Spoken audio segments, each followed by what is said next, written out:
All right, so immediately there's a pull to stillness, pull to silence, the pull to go within. Yeah, I want to stay right here.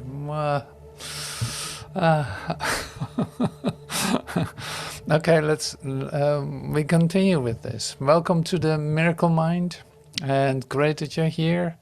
We're continuing, we're starting with the meditation, just to stay with this beautiful, quiet, peaceful sense of experience. It's so great.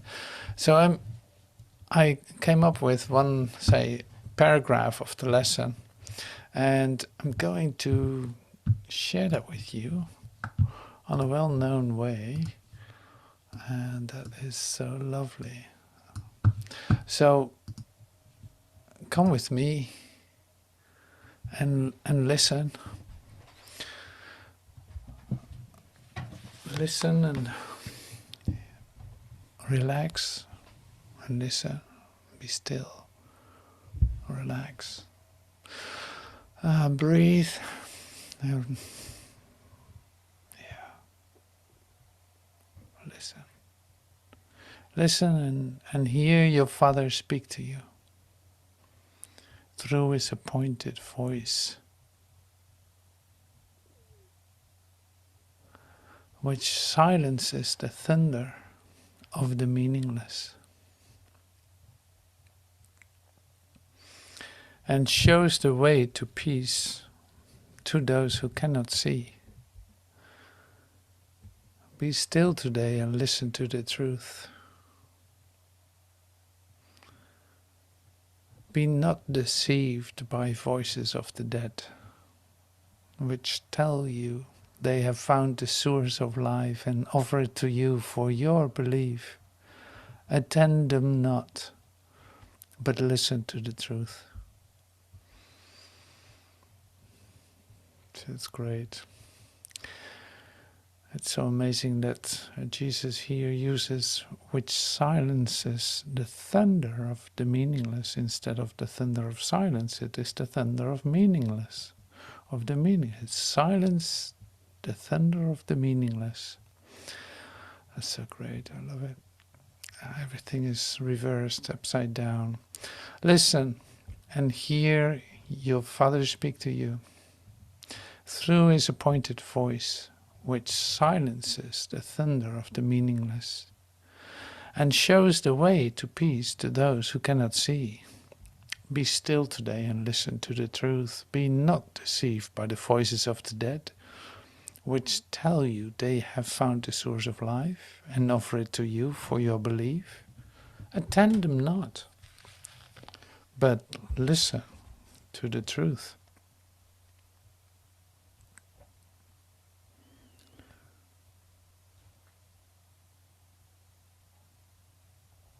In French, it sounds like this. Écoute et entends ton Père te parler par la voix qu'il a désignée, qui fait taire le tonnerre de l'insignifiant et montre la voie vers la paix à ceux qui ne peuvent pas voir. Sois calme aujourd'hui et écoute la vérité.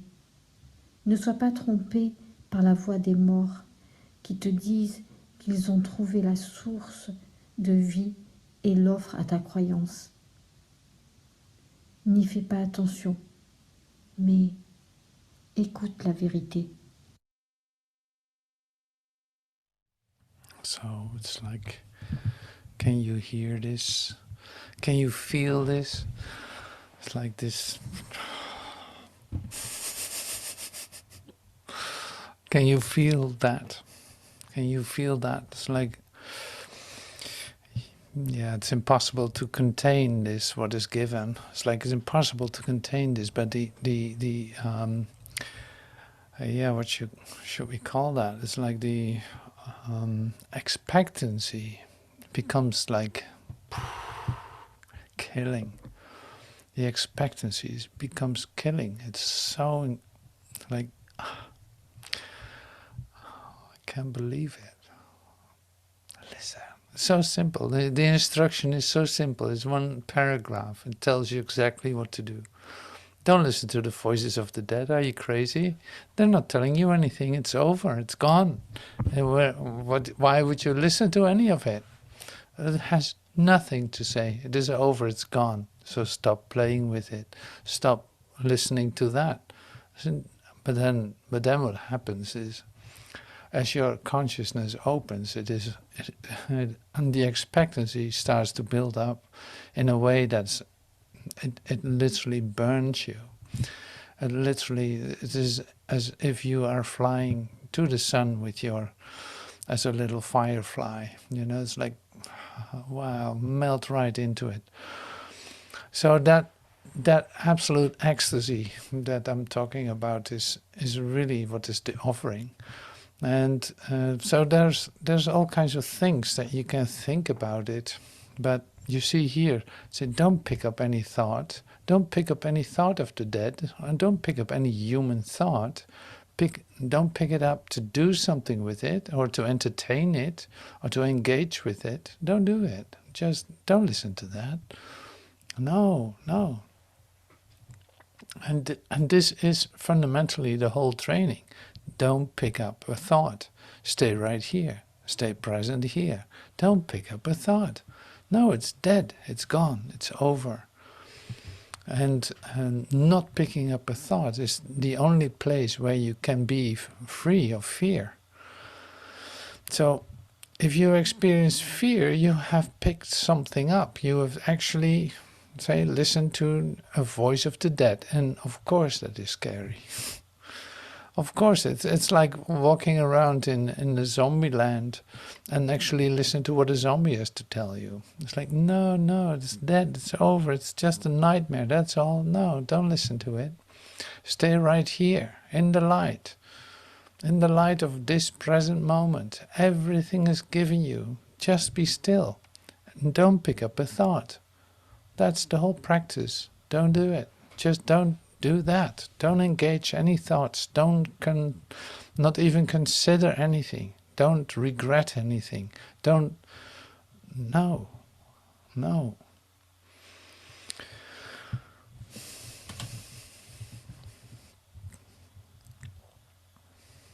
See, and the exercise is always be still, listen, be still, listen.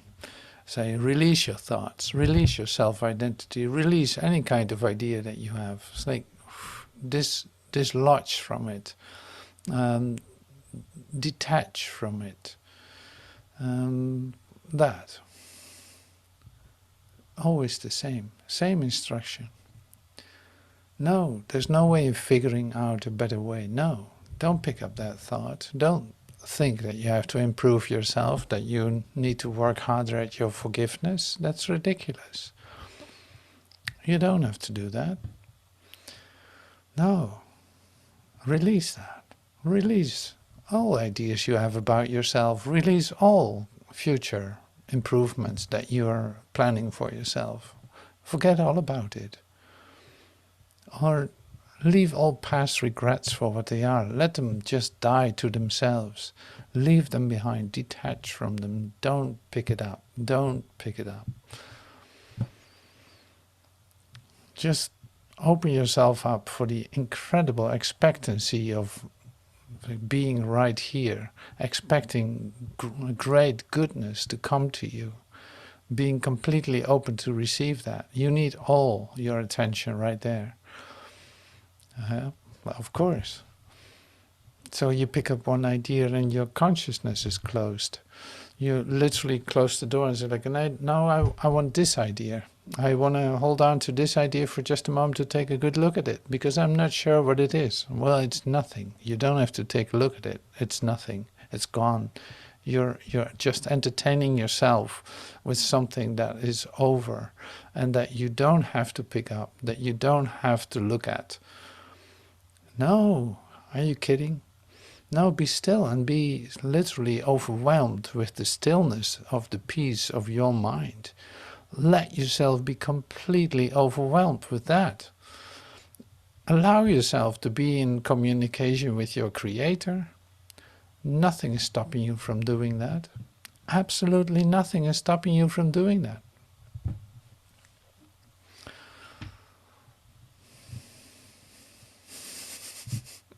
See, and then it's like, can you hear this? Is one of the questions, and the other is really like, can you feel this? Are you experiencing that? Great, absolutely wonderful. Keep that open, and see what happens. You see, the thing is that you try to figure out what the next move is for you, or that you have to plan this or set this in stage or be, prepare it or something. And it's like, no. In this moment that you're open, that you're actually open to receive, to listen, you will be told exactly what to do, what to say, where to go, who to meet, all of it. So any other activity that you employ is only a distraction, is only a denial of what is actually given you.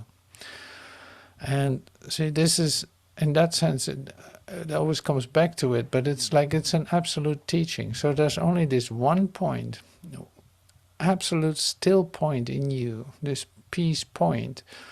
That's the only reality about you. Now, that's also going to give you exactly what you need in the right time. Because this is a bit of what happens with your, say, making plans or looking into the future, taking certain steps and walking through some procedures or something. It is like you think that that you didn't get the answer, so you have to make it up yourself. You'll have to do this one on your own, instead of waiting. See, the thing is, you receive exactly what you need in the right time, in the right place. You exactly right, but it's exactly not what you are thinking about what is right. And here's where the conflict is in your mind. So it's like you already have an idea how it should look, and that's not going to happen. So that's a real essential thing. It's like you love to be present here and now, but also you love it to look like what you want and give it to you what you think you need. And don't tell me that it isn't, because I recognize that myself too. It's like the tendency to think that you know what you need and what would really make you feel well is not what is given, is not what this is about. So if you could accept that, see, then immediately already the activity of the release of your thoughts is already there. It's like you release your thoughts in order to come to this open-mindedness, to the miracle-mindedness. Otherwise, I'm denying the miracle. And what else do I want?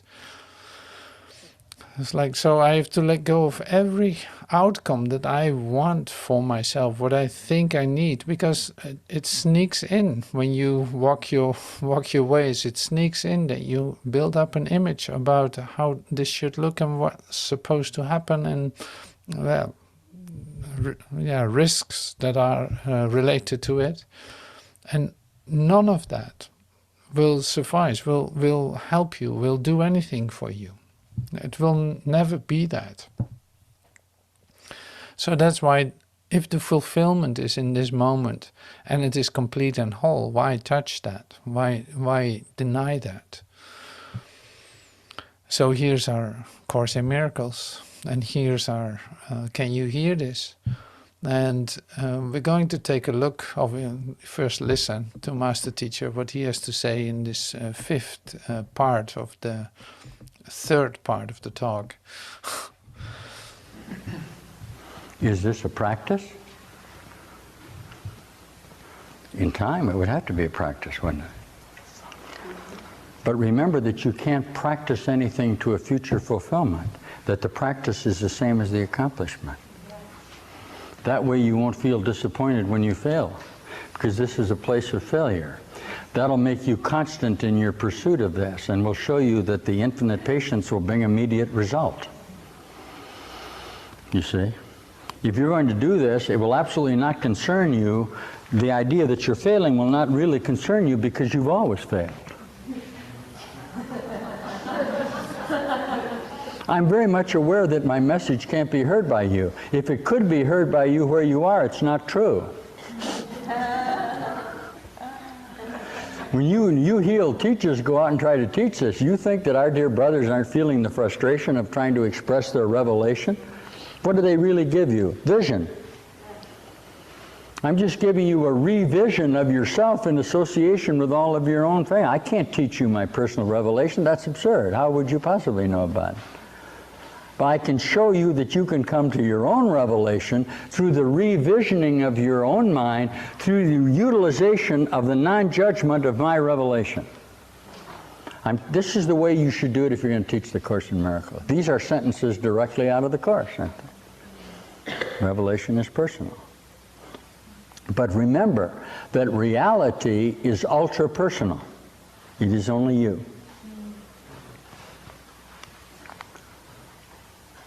Isn't that funny?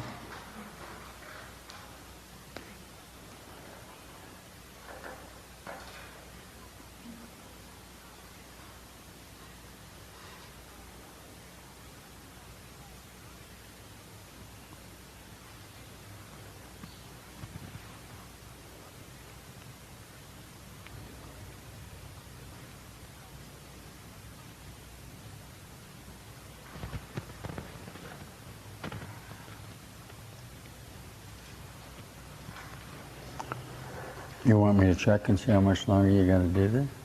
Yes, sir.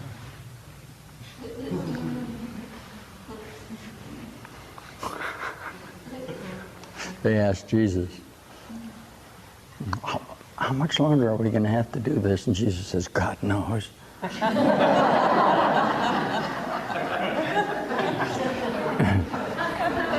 That's in the Bible. There's no answer to how long, is there? Huh? You keep saying to the old man, how much longer am I going to do? I don't know, I thought you knew. Did you get some late word that I don't know about? I've been out a long time. I've been out a lot longer. I've been out a long time. I'm a last gone Capricorn. I'm left over from the previous insertion. I told you that already. We lost your Savior here. I don't know where they can hear that. We lost your configuration of what was going to be your Savior. He fell off the truth wagon. That happens. Rosie hears me perfectly. See, you never get it until you got it. And the guy that was groomed in time to get this slipped, and he fell into projections. See, he didn't complete his own treatment. And you ask me, well, who is that? And I'm not going to tell you. If you asked me who it was, the true confession would be it was you. But that's changing it a little bit, because there was a consciousness that I am directly associated with that couldn't make a breakthrough in his own Kundalini. It couldn't come to his own full Christhood. When you can't do that, you always end up teaching a form of time association, don't you? You end up giving value to the association. Why? You haven't completed your own process. So I'm what you call an understudy. I literally was inserted into it. And you know something? I know it. I know that I'm not from here. See? In fact, I had a lot of leave time coming.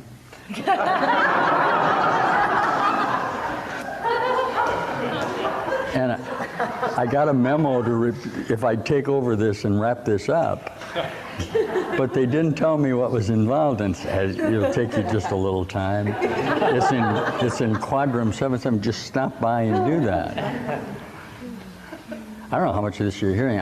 When I get to this level, I'll always speak kind of like in parables for you.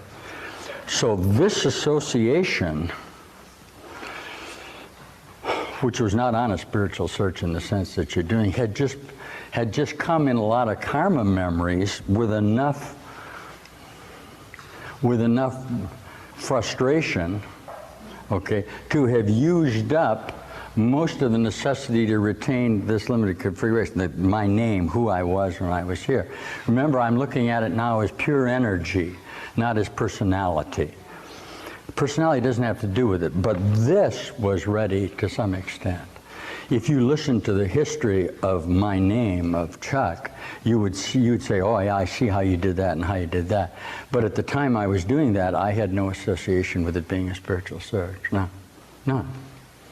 That had nothing to do with it, except I felt the frustration of being here. So that the insertion into me, and this is the reason that this consciousness asked me about the awakening, this insertion into me was positively spontaneous. Obviously, it involved the relinquishment of my own associations and the demonstration of a miracle, say, within the addiction program, where I felt the intensity of the pain of serving my brother, but a lot of people feel that. Then I felt the frustration of not being able to complete it, but a lot of people feel that. That's where you are. Now I'm here to tell you that that absolute feeling of frustration, okay, you did it in two things. First, I am here because you asked for help. I want you to hear this if you can. Somewhere within this immediate time frame, you asked for help, okay? And you really asked for it, and you meant it. That's a prayer, isn't it? Well, the moment that you really asked for help, a whole new associations of thoughts formed, okay? Why? Because you no longer held it in the stricture of the need to satisfy your perception. That's called the prayer of abandonment. Father, into thy hands I commend my spirit. Help me. Do you understand this? Now, remember that we're not at all concerned about what you're asking for help for, but only the fervency of your prayer. Mm-hmm. Can you get this? This will be nice for you. I haven't given this talk in a long time. Yeah, I think I gave it in Denver, but see, it's like it rings a bell. It's as though, help, okay? Now, it doesn't make any difference what you're asking for help. You could be the worst sinner in the world. You could be an incestual rapist. All you finally did was ask for help. Meanwhile, you got the Pharisee standing outside and saying, well, how come I've done all the good things, and this guy asks for help and gets it, and I don't? Because we're not concerned about your definition of what help is or what you need help for. We're only concerned about the totality of your necessity to get it. Got it? Because you got to ask for it in order to get it. You addicted people know how this works. As soon as you need help totally, you get it. Until you do, you won't. And you'll get as much help as you think you need and no more. You can call that a bottom if you want to. But I'm telling you that the only prayer you would ever need is help and thank you. Isn't it? Why? Because if you ask for help, you must have gotten it, and the admission that you did get it makes you grateful. I don't care whether it's evidence you got the help or not. That has nothing to do with it. Okay, somewhere you asked for help or I couldn't be here. I mean, you must have felt the frustrations of not being able to solve this problem the way all the people around you apparently did, whether they couldn't or could in some way. And you always felt different. You said, God, help me. Wapo, huh? Why? It would be impossible for you to ask for it and not get it if you really meant it. You know the problem? You ask for limited assistance. Now, it isn't that you don't have the power of your mind to work the magic. I watch you guys at this level work magic all the time. You really think that's great. And watch me get the parking place. Watch. Notice how everything formulates in the power of my mind to bring that about. Do you do that? Sure. Sure. Why? That's what you wanted, and that's what you got. You know what the problem with that is? Are you really ready for this? You denied somebody else a parking space. Uh-oh. There is someone else. Oh, yes, there is. If you thought you had to have a parking space, there is. No, I ain't going to let you off the hook that way. Otherwise, you wouldn't have to worry about parking. No, no, no. You use the power of your mind in magic to bring about that occasion. If that occasion was brought about to your benefit in limited association, somebody else suffered for it, and if you don't think so, you're not hearing me at all. You got that? That's called karma. I'm not going to take it away from you. What goes around comes around, all right? Any assertion that you make in the power of your mind, all right, in your attempts to gain, right, cause somebody else to lack, okay? Eat your dinner, they're starving in China. And I would say, well, they're going to starve in China whether I eat my dinner or not. Huh? Terrible. See, you always feel guilty then about the assertion of your own mind, but you continue to assert it. In order to what? Demonstrate the power of you. This is the power of the evil, of separation. Okay, this is the temptation as Jesus was put through after the baptism. He's put through the temptation to assert the power and the limitation when he goes up into 40 days in the wilderness. Show how much power you have. Jump off the cliff and God will save you. Thou shalt not tempt the Lord thy God. Why? You fall down and get killed in the rocks. The idea that you cannot get killed and use your power not to get killed is not what the answer is, you see. You can move mountains. I want to give you that power. All I'm telling you is, however you use it, you'll be responsible for. Isn't that so? Does somebody disagree with this? If you're going to understand the power of science of the mind, you must understand that you will be responsible for that power. Usually you'll go through a period of not wanting to hurt your brother. Okay? You'll say, geez, I don't want to, let's all be nice. You become a counselor. And for some years, everybody comes to you to settle their problems because you seem so balanced. You seem to be, many of you seem to be able to deal with it because you console and you can do it. Somewhere you still hold on to your own prejudice, and finally you determined that even though you were the counselor, you didn't have any answers, although you might have used the power to do that. Remember Chauncey Gardner, and remember that movie? Chauncey was not capable of conceptual relationship thought, so that everything that he said only reflected back what the consciousness wanted to hear. He's a perfect counselor. He did not understand the problem at all.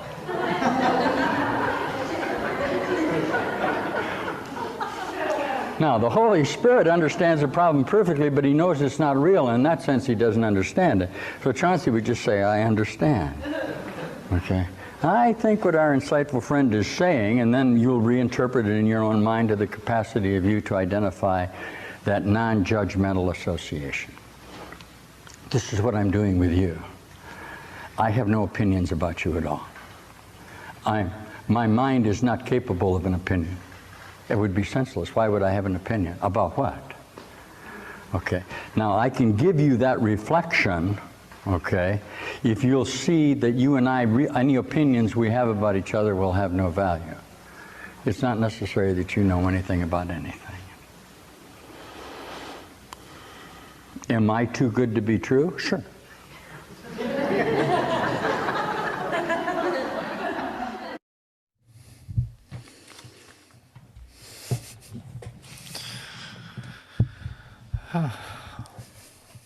All right.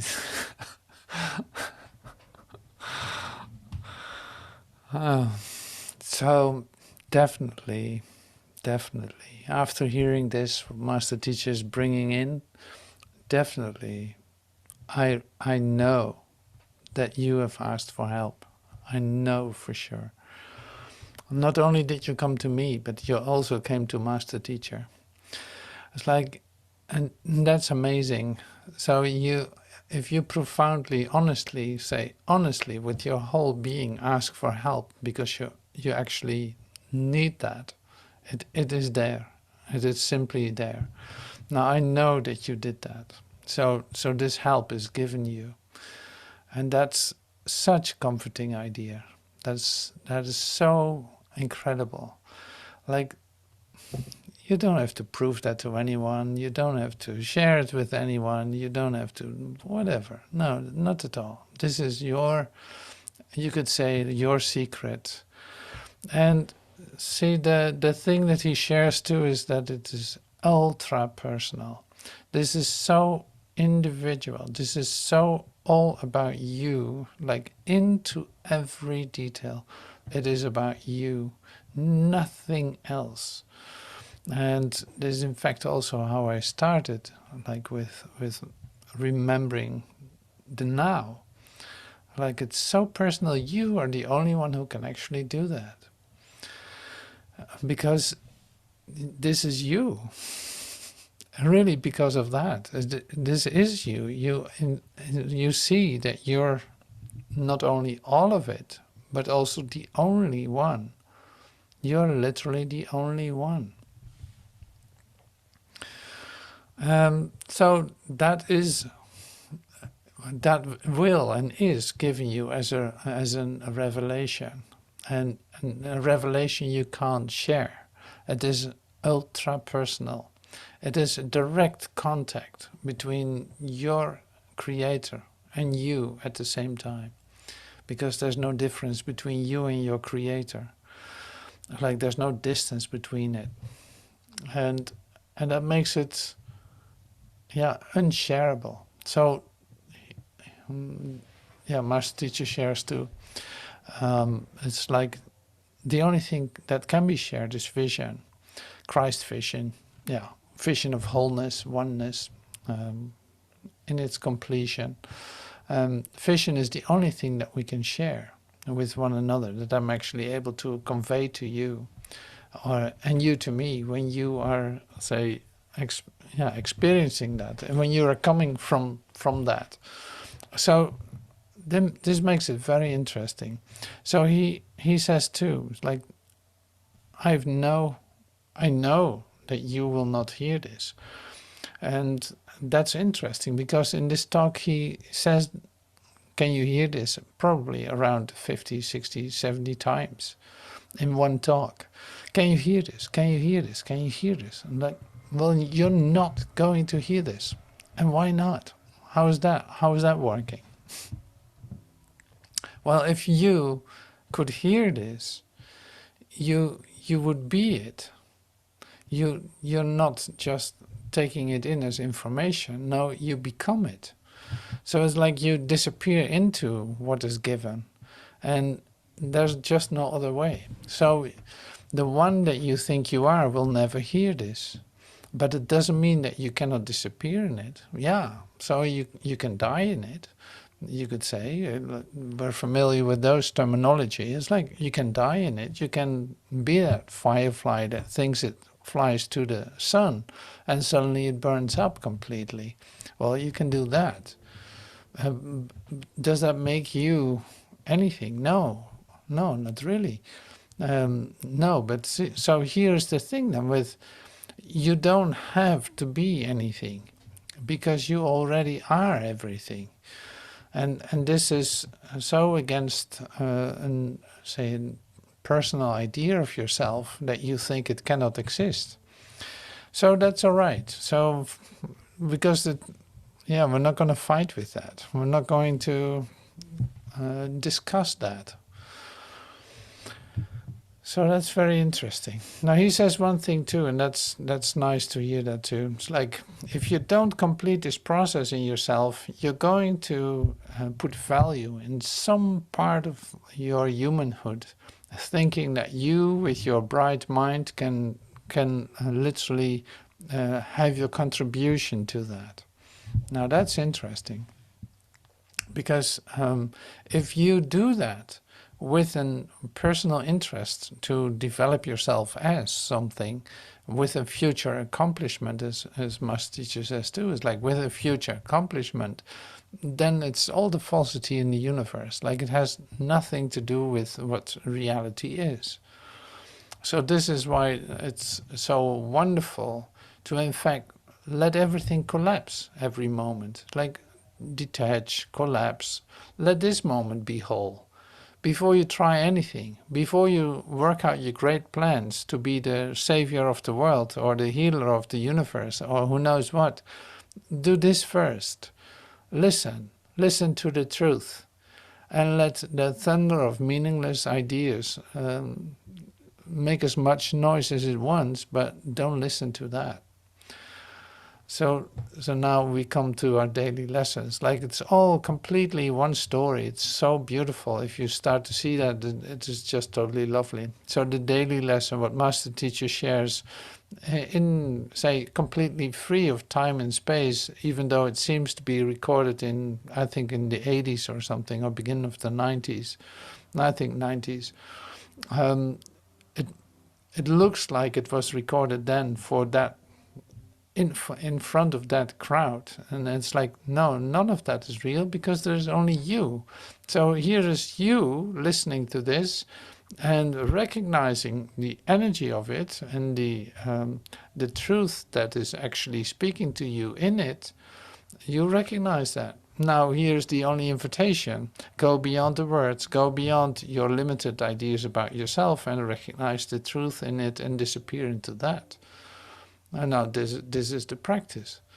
This is the practice of A Course in Miracles. It's like you don't stay with the words. You don't stay with a future accomplishment. You don't stay with, well, if you're going to do this well, then this will happen. Like, no, there's no procedure. No, there's an experience that's pointed to, but cannot be taught, because it is what you are. Like, that's what it says in the Course too, is like, you cannot teach love, because it is what you are. So is it with the joy, with the happiness, with life itself. I don't have to teach you what you are. What you are is all there is. And it's the only thing there is. So it would be a total denial of truth if I start to teach who you are. Now this is really wonderful. So what are we doing here? Well, transferring a vision, a Christ vision, recognizing, oh yeah, none of that is true. No, none of that. No, also not your ideas about your spiritual path and about forgiveness and about God and about who knows what. None of that is any reality, and it's absolutely useless. You can leave that. You can forget that. And here you are. Now suddenly you pick up, suddenly the space in your consciousness is going to be filled with light, and you literally disappear into that light. Great. That's all. That's the miracle. You shift into invisibility. You feel the love for your brother and for God. You recognize that it was just a dream, and there was no reality in it. I don't want any of it. Now here we are. You know, so this is, yeah, that's why your day should be devoted to miracles. They bring you back to, oh yeah, none of this is real. Wait a minute, I'm the dreamer. Oh, I love my brother. He's one with me, but there's only one of us anyway. So, you know. And Jesus says, Christ mind tells you, it's like I inspire all miracles, which are really intercessions. They intercede for your holiness. So yeah, of course. Oh yeah, it's a miracle. It's not under my conscious control. Oh, so every time I do something under conscious control, that means that I'm not allowing the miracle to happen. But I'm actually trying to build my own future, a better future than the past, because the past was so shitty. And now I hope the future will be better, otherwise I have nothing. That's what you think. So that's really interesting. But you see, in the juggle, you could say the juggle with words that Master Teacher does, it is like a juggle. It's like holding the balls in the air. Ding, ding, ding, ding, ding. And you cannot even follow one ball while it actually works. You know? You don't have to think about it. It's just happening. Now, as soon as you start to think, the balls will fall. Now, this is the story of your life, probably. Everything went fine up to the moment that you started thinking about it. Bam! You're in conflict. Or something is not working out. How did that come? You're going to analyze that and compare it to the last moment that you were feeling so well.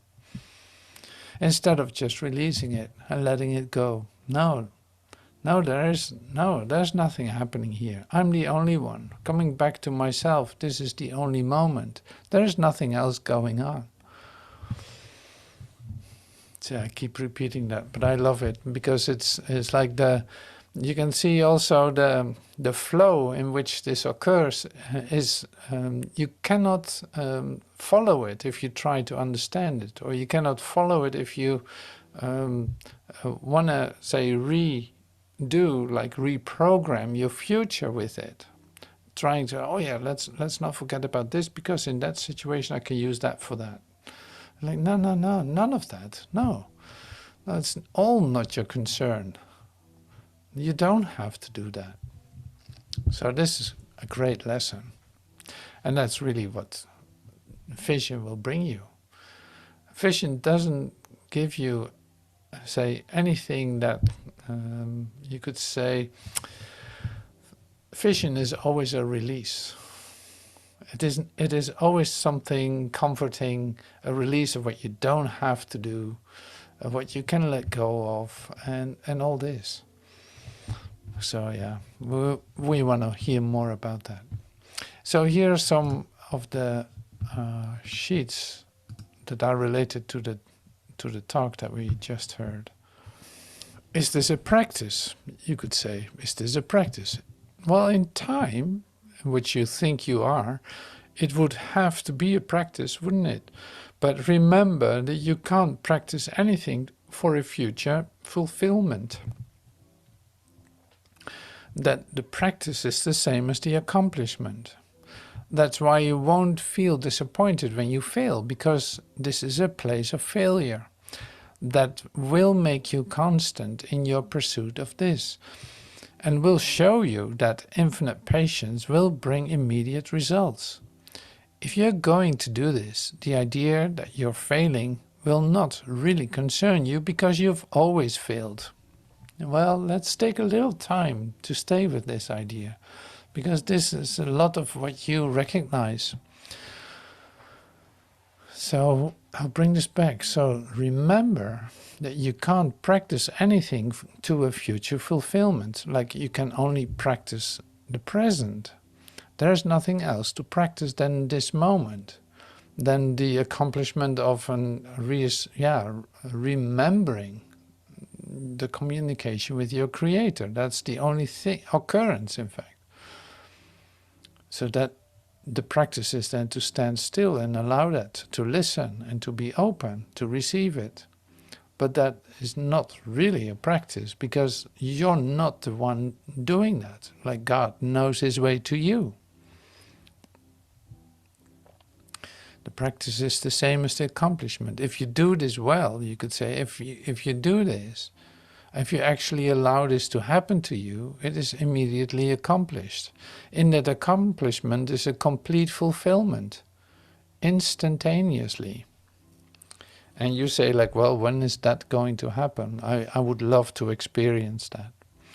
And then later on, the one of your master teacher says here, infinite patience brings immediate results.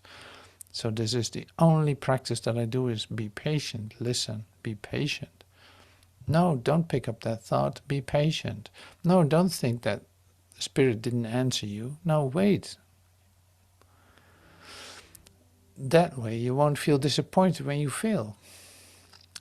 Because this is a place of failure, because it's always a future related, like something you projected in the future will always fail. It will always look like a failure. Like the only thing you can plan, in other words, is a disappointment. It's never going to be what you want it to be, because you don't oversee what has to happen for you in this moment. That will make you constant in your pursuits of this. So you're not really disappointed anymore when something fails, because you have a backup, you could say. You have a place where you can come to, where your comfort is. By releasing yourself, by letting go of your attachments, by letting go of any kind of idea of outcome, you can let go of your failure, your expectation.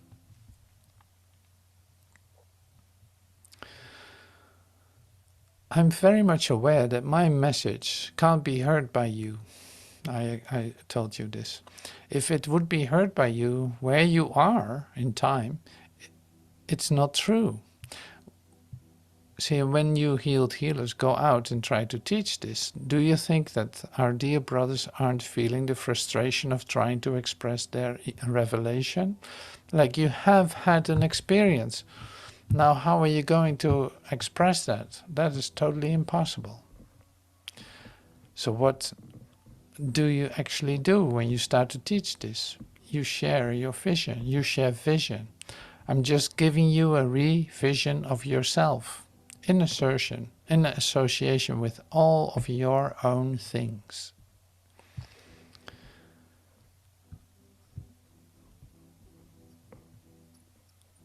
Okay, so I'm just skipping a few pages because I was sharing about that. Oh yeah, how much longer do I need to do this? Like, okay, I've been doing A Course in Miracles for 20 years now. Do I need to do this longer? Do I need to start over again with my daily lessons? Are you serious? Or what do I need to do? Do I need to come to every class, or do I need to do this or that? How long will this... Well, Jesus says God knows. And that's of course also funny. It's like, yeah, you'll see. Why not be happy now? Something like this. See, you never get it until you got it. The guy that was groomed in time to get this slipped and he fell off the projection, into projections. He didn't complete his own treatment. One who fell off the heaven wagon, you could say, and fall back into projection. I have no idea who he's talking about. Maybe a little bit. Two names are coming up, but we'll see. Jesus in the Urtext talked a lot about Edgar Cayce. So it might be that it's related to that, but it doesn't matter. We don't have to guess this. So, see, the thing that with Edgar Cayce in the Urtext, you see that he in fact could teach this really well, but failed to step into the experience himself, say, sufficiently in order to be that, so to speak. And say you can become very occupied with bringing this into your dream and all this, and forgetting that you're actually undergoing a process yourself in this, even though you had a revelation or revelations of the truth of you. So that easily can happen. And it's good to take time to stay with your own experience, you could say, or see that as the one priority, in fact. Because what else are you doing? If you don't allow yourself to release your ideas about yourself, to release any kind of accomplishment or any kind of future idea about how things should be for you, where you're working at to get there, or who knows what. It's like, no, that needs to go all the time. It is nothing but bringing it back to this moment, letting all your relationships fall apart all the time, letting all your future imaginings fall apart, letting all your, say, great survival packages fall apart. All the things that you spin up in your mind, like that you knit together in order to get some kind of sense of safety, let it collapse on a daily basis. So that's the practice. And that's so great. I love it. I love it. But it's impossible to talk about at the same time, while it's actually occurring and it's working out fine too. So, thank you. I ran through this a bit different, but it's always different. So, the one thing I really would love to do is take a moment to become still, maybe completely wordless for just a moment, and completely still, just to practice silence. So let's do that for just a second.